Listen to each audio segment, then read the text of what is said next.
ನಮಸ್ಕಾರ ವೀಕ್ಷಕರೇ. ಬೆಂಗಳೂರಿಂದ 30 ಕಿಲೋಮೀಟರ್ ದೂರದ ಬೆಡದಿ ಇಂದು ಈ ನೆಲದಲ್ಲಿ ಎರಡು ಭವಿಷ್ಯದ ನಡುವೆ ಯುದ್ಧ ನಡೀತಾ ಇದೆ.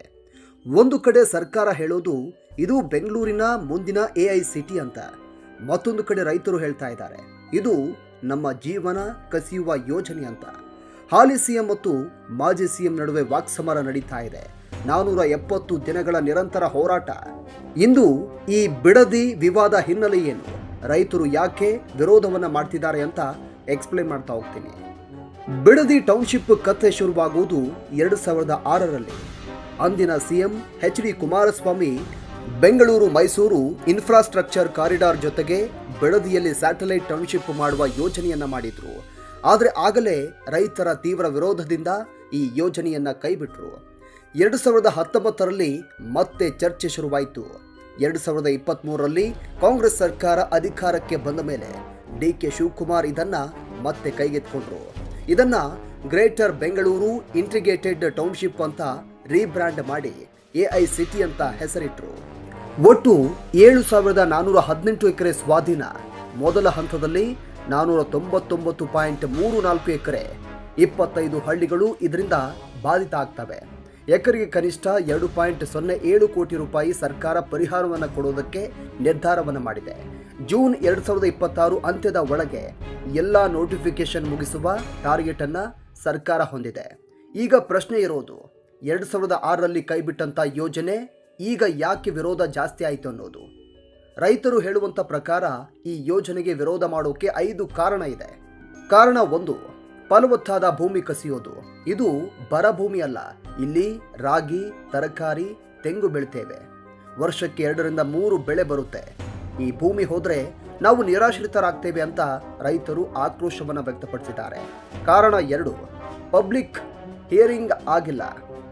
3500ಕ್ಕೂ ಹೆಚ್ಚು ರೈತರು ಲಿಖಿತ ಆಕ್ಷೇಪಣೆ ಕೊಟ್ಟಿದ್ದಾರೆ. ಆದರೆ ಒಂದೇ ಒಂದು ಸಾರ್ವಜನಿಕ ವಿಚಾರಣೆ ಇಲ್ಲಿವರೆಗೂ ನಡೆಸಿಲ್ಲ ಅಂತ ಆರೋಪ ಕೇಳಿಬಂದಿದೆ. ನಮ್ಮ ಮಾತು ಕೇಳದೆ ನಮ್ಮ ಭೂಮಿಯನ್ನ ತಗೋತಾ ಇದ್ದಾರೆ ಅಂತ ರೈತರು ಹೇಳ್ತಾ ಇದ್ದಾರೆ. ಕಾರಣ 3, ಪರಿಹಾರ ಸಾಕಾಗಲ್ಲ ಅಂತ. ಎಕರೆಗೆ 2.07 ಕೋಟಿ ಕೊಡ್ತೀವಿ ಅಂತ ಸರ್ಕಾರ ಹೇಳ್ತಾ ಇದೆ. ಆದರೆ ಬೆಂಗಳೂರಿಗೆ ಹತ್ತಿರ ಇರುವಂತ ಭೂಮಿಯ ಮಾರುಕಟ್ಟೆ ದರ ಎಕರೆಗೆ 5ರಿಂದ 8 ಕೋಟಿ ಇದೆ. ಈ ಹಣದಲ್ಲಿ ನಗರದಲ್ಲಿ 10 ಗುಂಟೆ ಜಾಗನೂ ಕೂಡ ಸಿಗಲ್ಲ ಅಂತ ರೈತರು ಆಕ್ರೋಶವನ್ನು ವ್ಯಕ್ತಪಡಿಸಿದ್ದಾರೆ. ಕಾರಣ 4, ರಿಯಲ್ ಎಸ್ಟೇಟ್ ದಂಧೆ ಶಂಕೆ. HD ಕುಮಾರಸ್ವಾಮಿ ಆರೋಪ ಮಾಡೋದು ಇದು ರೈತರ ಹಿತಕ್ಕೆ ಅಲ್ಲ, ರಿಯಲ್ ಎಸ್ಟೇಟ್ ಮಾಫಿಯಾಗೆ. ಸರ್ಕಾರ ರೈತರ ಭೂಮಿ ಕಡಿಮೆ ಬೆಲೆಗೆ ತಗೊಂಡು ಖಾಸಗಿ ಕಂಪನಿಗೆ ಕೊಡುತ್ತೆ ಅಂತ ಶಂಕೆಯನ್ನ ವ್ಯಕ್ತಪಡಿಸಿದ್ದಾರೆ. ಕಾರಣ 5, 470 ದಿನಗಳ ಹೋರಾಟಕ್ಕೆ ಇಲ್ಲಿವರೆಗೂ ಗೌರವ ಸಿಕ್ಕಿಲ್ಲ. 25 ಹಳ್ಳಿಗಳ ರೈತರು 470 ದಿನಗಳಿಂದ ಪ್ರತಿಭಟನೆಯನ್ನು ಮಾಡ್ತಾ ಇದ್ದಾರೆ. ಆದರೂ ಸರ್ಕಾರ ಒಂದೇ ಮಾತು ಹೇಳ್ತಾ ಇದೆ, ಯೋಜನೆ ನಾವು ಯಾವುದೇ ಕಾರಣಕ್ಕೂ ನಿಲ್ಲಿಸೋದಿಲ್ಲ ಅಂತ. ಇನ್ನು ರೈತರು ಮತ್ತೊಂದು ಕಡೆ ಹೇಳ್ತಾ ಇದ್ದಾರೆ, ನಮ್ಮ ತಾತನ ಕಾಲದಿಂದ ಈ ಭೂಮಿ ನಮ್ಮದು, ಇದು ನಮಗೆ ದೇವರು ಕೊಟ್ಟ ಆಸ್ತಿ, ಇದನ್ನು ಮಾರೋಕೆ ನಾವು ತಯಾರಿಲ್ಲ, ನಮಗೆ ಇಷ್ಟ ಇಲ್ಲ ಅಂತ ಖಂಡಿತವಾಗಿ ತಮ್ಮ ಅಭಿಪ್ರಾಯವನ್ನು ವ್ಯಕ್ತಪಡಿಸಿದ್ದಾರೆ.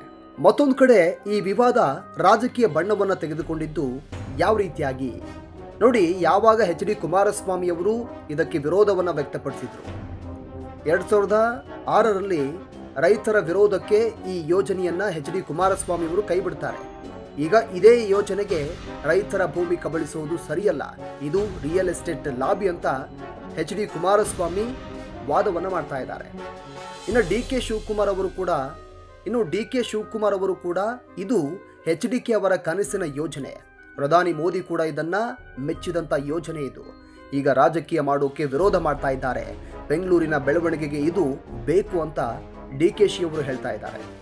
BJP ಕೂಡ JDS ಜೊತೆ ಸೇರಿ ರಾಹುಲ್ ಗಾಂಧಿಗೆ ಪತ್ರವನ್ನು ಬರೆದಿದೆ. ರೈತರು ಮಾತು ಕೇಳೋವರೆಗೂ ಈ ಭೂ ಸ್ವಾಧೀನವನ್ನ ಕೈಬಿಡಿ ಅಂತ ಮನವಿಯನ್ನ ಮಾಡಿದೆ.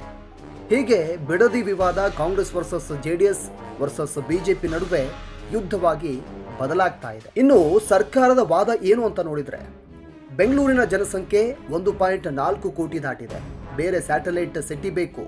ಬಿಡದಿ ಬೆಂಗಳೂರು ಮೈಸೂರು ಎಕ್ಸ್ಪ್ರೆಸ್ ವೇಗೆ ಹತ್ತಿರ ಇದೆ, ಲೊಕೇಶನ್ ಬೆಸ್ಟ್ ಆಗಿದೆ. ಇಲ್ಲಿ AI IT ಮ್ಯಾನುಫ್ಯಾಕ್ಚರಿಂಗ್ ಹಬ್ ಮಾಡಿದ್ರೆ 5 ಲಕ್ಷ ಉದ್ಯೋಗ ಸೃಷ್ಟಿಯಾಗುತ್ತೆ. ರೈತರಿಗೆ ಪರಿಹಾರ ಕೊಡ್ತೀವಿ, ಉದ್ಯೋಗ ಕೊಡ್ತೀವಿ, ಮನೆ ಕೊಡ್ತೀವಿ ಅಂತ ಸರ್ಕಾರ ಭರವಸೆಯನ್ನು ಕೊಟ್ಟಿದೆ.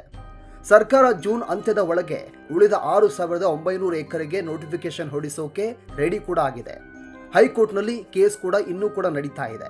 ಇನ್ನು ಬಿಡದಿ ವಿವಾದ ಕೇವಲ ಭೂಮಿಯ ವಿಷಯ ಅಲ್ಲ, ಇದು ಕರ್ನಾಟಕದ ಮುಂದಿನ 20 ವರ್ಷದ ಅಭಿವೃದ್ಧಿ ಮಾದರಿ ಯಾವುದು ಅನ್ನೋ ಪ್ರಶ್ನೆ. ಒಂದು ಕಡೆ ಬೆಂಗಳೂರಿಗೆ ಜಾಗ ಬೇಕು, ಮತ್ತೊಂದು ಕಡೆ ರೈತರಿಗೆ ಹೊಲ ಬೇಕು. ಅಭಿವೃದ್ಧಿ ಹೆಸರಲ್ಲಿ ರೈತನ ಬೇರು ಕತ್ತರಿಸುವುದು ಸರಿಯಾ ಅಂತ ರೈತರು ಆಕ್ರೋಶವನ್ನು ವ್ಯಕ್ತಪಡಿಸಿದ್ದಾರೆ. ಅಥವಾ ಅಭಿವೃದ್ಧಿ ಬೇಡ ಅಂತ ಹೋರಾಟ ಮಾಡೋದು ಸರಿಯಾ? ಈ ಪ್ರಶ್ನೆಗೆ ಉತ್ತರ ಕೊಡೋದು ಕಾಲ ಮತ್ತು ಕೋರ್ಟ್. ಇದಾಗಿತ್ತು ಇವತ್ತಿನ ವಿಶೇಷ. ನೋಡ್ತಾ ಇರಿ PRD ಟೈಮ್ಸ್ ಕನ್ನಡ. ಧನ್ಯವಾದಗಳು.